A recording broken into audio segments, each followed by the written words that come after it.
नमस्कार, मैं मनीष शर्मा, न्यूज़ 21 देख रहे हैं आप। यूपी बुलेटिन में आप सभी का स्वागत है। खबरों की शुरुआत करेंगे खबरारी एटा से। एटा में मंडी शुल्क चोरी का मामला सामने आया है, जिसमें अधिकारियों ने बिना मंडी गेट पास के मक्का लेकर जा रही मालगाड़ी को पकड़ा। जानकारी के अनुसार मालगाड़ी में करीब 24,900 क्विंटल मक्का लदा था, जिसकी कीमत लगभग 4,98,00,000 रुपए बताई जा रही है। आरोप है कि बिना दस्तावेज मिले माल पर नियमानुसार भारी जुर्माना बनता था, लेकिन कम जुर्माना जमा कराकर मामला निपटा दिया गया। इस कार्रवाई को लेकर सवाल उठ रहे हैं कि वही मामले में अधिकारियों की भूमिका पर भी चर्चा है। जिलाधिकारी ने जांच और कार्रवाई को लेकर स्थिति स्पष्ट करने की बात कही है। एटा से राज अली खान की रिपोर्ट देख रहे हैं। देखें, कुछ दिनों पूर्व जो है विशेष रूप से खाद फर्टिलाइजर्स को लेकर करके पूरा ऑपरेशनल चेन समझने का प्रयास किया गया हुआ था। कैसे इफको क्रिप्टो से रेलवे स्टेशन पे आती है और फिर वेयर हाउस तक जाती है, ताकि किसानों को कोई प्रकार की प्रॉब्लम ना हो, वो समझने का। इसी प्रयास के क्रम में कुछ दूसरी तरह की भी सूचनाएं मंडी के खाद्यान्न खरीद के बारे में भी पता चली थी। उसी के क्रम में कल जो है रैंडम रूप से एक सूचना भी प्राप्त थी और रैंडम रूप से वरिष्ठ मजिस्ट्रेट्स को भेज कर करके, जिसमें एडीएम भी थे और डिप्टी कलेक्टर श्री विपिन जी थे और तहसीलदार सदर थे, इनको भेज कर करके रेलवे की रेक पे जहाँ पे लोडिंग हो रही थी वहाँ पे जांच कराई गई। पता चला कि 42 वैगन्स में ये माल जो है लगा दिया गया था। 42 में से 40 पे लग गया था, 2 वैगन खराब थी और पूरी 42 वैगन्स जो है इन ट्रेडर्स ने जो है बुक कर रखी हुई थी। इनके द्वारा जो कानून के तहत 9R का रसीद मंडी का काटना चाहिए, जिससे कि राजस्व की प्राप्ति हो रही होती और कानूनी अनिवार्यता थी टैक्स को जमा करना, वो चीज का टोटल टैक्स इवेजन किया गया था, टोटल चोरी की गई हुई थी। बिकॉज की रेलवे का आरआर कट चुका हुआ था, तो एक तरीके से वो रेलवे की संपत्ति हो चुकी हुई थी।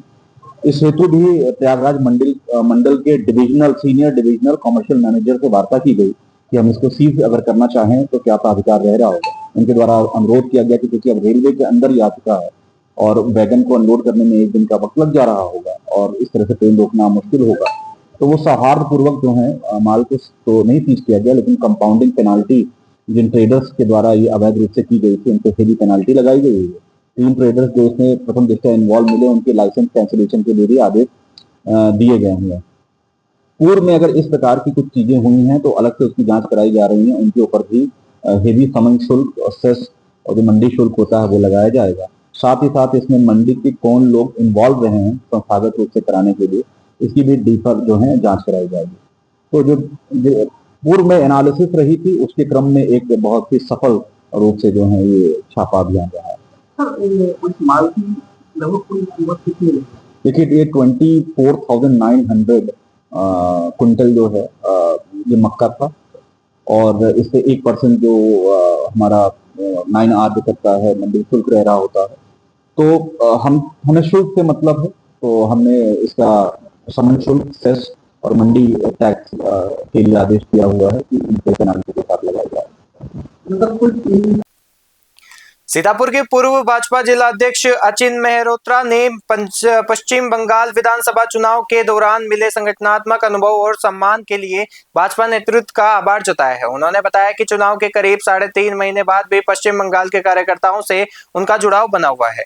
उन्हें एक व्यापारी द्वारा क्रिकेट अकेडमी के उद्घाटन के लिए पश्चिम बंगाल आने का आमंत्रण भी मिला है।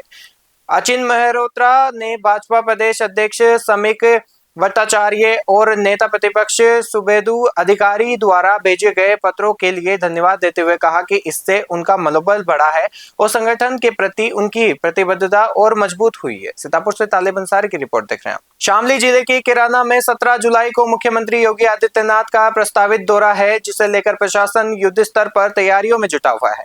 ऊंचा गांव में हेलीपैड तैयार किया जा रहा है, जबकि 233 करोड़ रुपए से अधिक की लागत से बनी नई पीएसी वाहिनी को लोकार्पण की भी संभावना है और मुख्यमंत्री विजय सिंह पथिक राजकीय स्नातकोत्तर महाविद्यालय में जनसभा को भी संबोधित कर सकते हैं। भाजपा प्रदेश उपाध्यक्ष सुरेश राणा और एमएलसी वीरेंद्र सिंह और अन्य नेताओं ने तैयारियों का निरीक्षण किया। डीएम आलोक यादव और एसपी एनपी सिंह ने भी सुरक्षा और व्यवस्थाओं का जायजा लिया। शामली से मुनव्वर पवार की रिपोर्ट देख रहे हैं। सर, मुख्यमंत्री जी के आगमन को लेकर किस तरह की तैयारियां प्रशासन द्वारा की गई हैं? माननीय मुख्यमंत्री जी का आगमन प्रस्तावित है जनपद में कल दिनांक 17 तारीख को, और उनका लैंडिंग यहाँ पे हेलीपैड यहाँ बना रहे हैं हम लोग पीएससी ग्राउंड में, जहाँ पे पीएससी की बटालियन का स्थापना हो रही है। और यहाँ पे वो माननीय मुख्यमंत्री जी ये निर्माण कार्यों का निरीक्षण भी करेंगे और यहाँ से फिर विजय सिंह पति के डिग्री कॉलेज में जाके जनसभा को संबोधित और लोकार्पण और शिलान्यास के कार्यक्रम में सम्मिलित होंगे। तो हम लोग वहाँ मौके भी तैयारियाँ और स्थिति पे निरीक्षण करके स्थितियाँ सामान्य हैं और तैयारियाँ लगभग पूरी हैं, इनको फिनिश करने के लिए ध्यान दिया जा रहा है।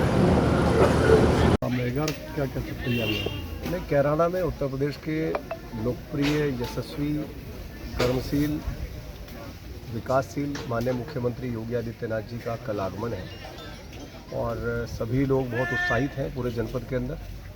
और कैराना में उनका आगमन होता है तो और उत्साह 4 गुना हो जाता है, क्योंकि ये वही कैराना है जो समाजवादी पार्टी में लोग यहाँ पलायन के लिए मजबूर हुए थे। ये वही कैराना है जहाँ दिन में, रात को छोड़ो, दिन में भी गोलियों की तड़तड़ाहट सुनती थी।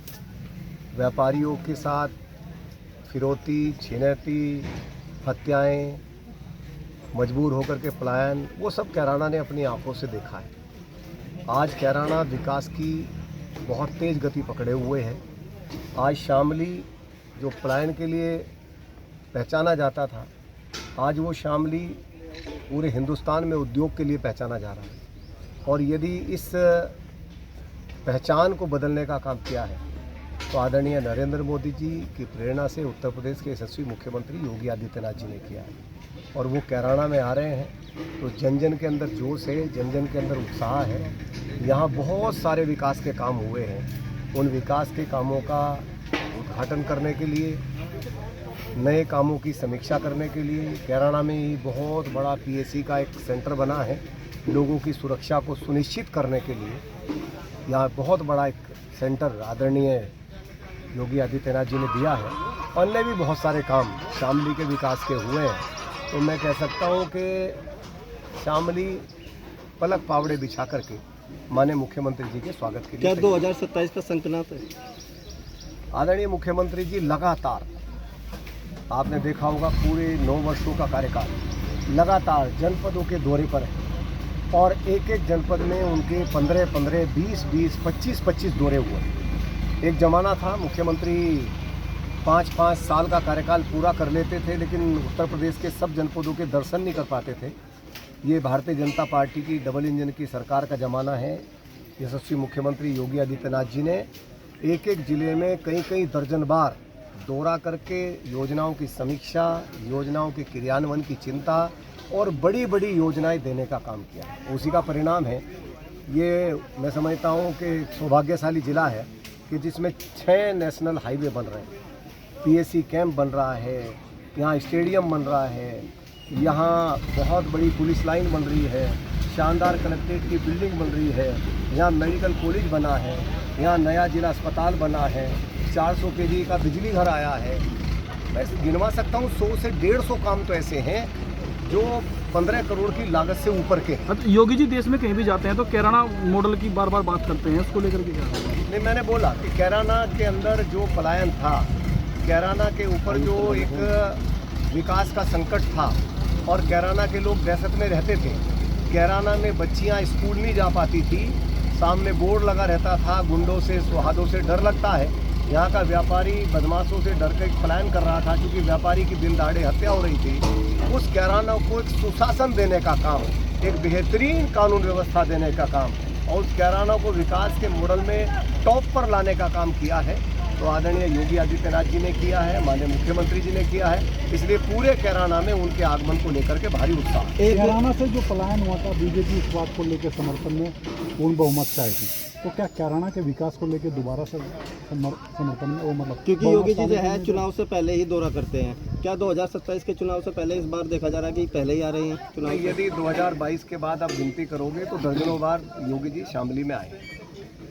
विशेष लगाव है उनका और इसीलिए यहाँ पीएससी कैंप दे रहे हैं और इसीलिए यहाँ 6 नेशनल हाईवे दे रहे हैं। इसीलिए विकास की गंगा यहाँ बहाने का काम किया है। अभी आपने विकास की बात की तो आप खुद जब कवर करते हो तो लगता है ये वो कैराना हो ही नहीं सकता जो कैराना समाजवादी पार्टी सरकार ने बदनाम करने का काम किया। बुलंदशहर के बीबीनगर में भारतीय किसान यूनियन ने बिजली विभाग के खिलाफ एसडीओ कार्यालय का घेराव कर धरना प्रदर्शन किया। किसानों ने बिजली विभाग पर समस्याओं की अनदेखी का आरोप लगाते हुए सड़क जाम की चेतावनी दी। सूचना पर पुलिस मौके पर पहुंची, लेकिन वार्ता बेनतीजा रही। इसके बाद एसडीओ और बिजली विभाग के कर्मचारियों को मौके पर बुलाकर किसानों ने अपनी शिकायतें रखी। प्रदर्शन के दौरान करीब 1 दर्जन समस्याओं का मौके पर समाधान किया गया। एसडीओ ने भविष्य में किसानों की समस्याओं के प्रति संवेदनशील रहने का आश्वासन दिया, जिसके बाद धरना समाप्त हुआ। बाकी नेताओं ने प्रशासन को किसानों के साथ बेहतर व्यवहार करने की चेतावनी दी है। बुलंदशहर से संवाददाता शेरोज खान की रिपोर्ट देख रहे हैं।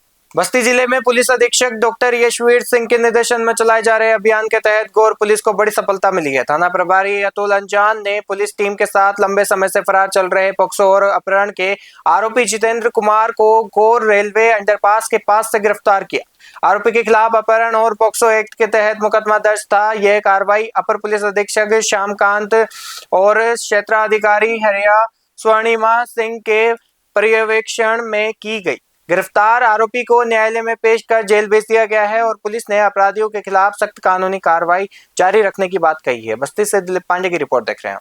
रामपुर के गंज थाना क्षेत्र में घर में लूट की कथित घटना का पुलिस ने 24 घंटे के भीतर खुलासा कर दिया है। जांच में सामने आया है कि अधिवक्ता सैयद आमिर मियां की पत्नी ने परिजनों को बिना बताए फॉरेक्स ट्रेडिंग में रुपए निवेश किए थे, जिसमें भारी नुकसान होने के बाद कथित रूप से लूट की झूठी कहानी रची गई। मामले की जांच के लिए अपर पुलिस अधीक्षक स्वयं मौके पर पहुंचे और पुलिस ने साक्ष्यों और पूछताछ के आधार पर पूरे घटनाक्रम का खुलासा करते हुए स्पष्ट किया कि लूट की घटना नहीं हुई थी।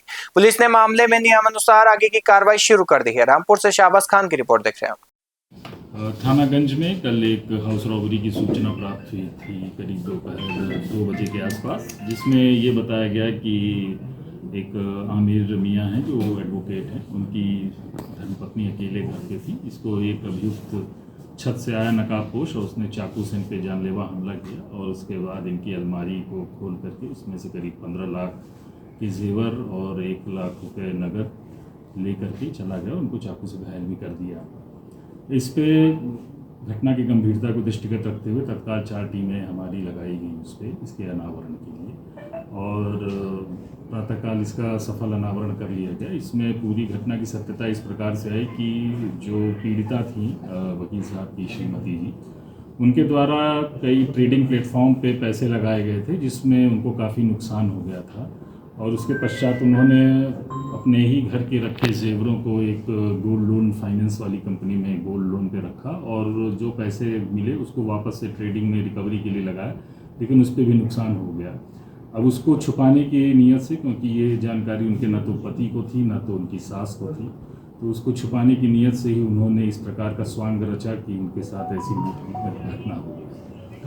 उनके द्वारा सभी चीज़ों का सफल अनावरण कर दिया गया है और हम लोगों ने जब वो फाइनेंस कंपनी जहाँ पर भी उन्होंने अपना गोल्ड फाइनेंस कराया था वो भी पता चल गया है और जो जो उनकी सामग्री जिनको लूटा जाना बताए जा रहे थे सब वहीं पे उसी गोल्ड फाइनेंस कंपनी में गिरवी रखी गई है। वो सब घटना पूरी अनावरण कर ली गई है और घटना का सकुशल अनावरण करने के बाद उसको अंतिम रूप दिया जाए। अच्छा, पुलिस को भयभीत किया गया उसमें और पुलिस की तरफ से ऐसे लोगों पर क्या कार्रवाई की जाएगी? देखिए, इसमें प्रावधान है, जो भी लोक सेवक को झूठी सूचना दे करके कार्य बाधा पहुंचाता है उसके खिलाफ हम लोग कार्रवाई करते हैं, वही कार्रवाई इसमें भी होगी। इस मामले में कितने लोग गिरफ्तार हुए? नहीं, अभी इसमें विवेचना जब इसको अंतिम रूप देंगे तो जिन्होंने झूठी सूचना दी उनके खिलाफ भी कार्रवाई की। अभी तक कोई आरोपी कौन बनेगा इसमें? जो सूचना देने वाला, जिसने इस प्रकार की सूचना पुलिस को भ्रमित किया, उसी को आरोपी बनाया जाएगा। यूपी बुलेटिन में फिलहाल के लिए इतना ही। देखते रहिए News 21। नमस्कार।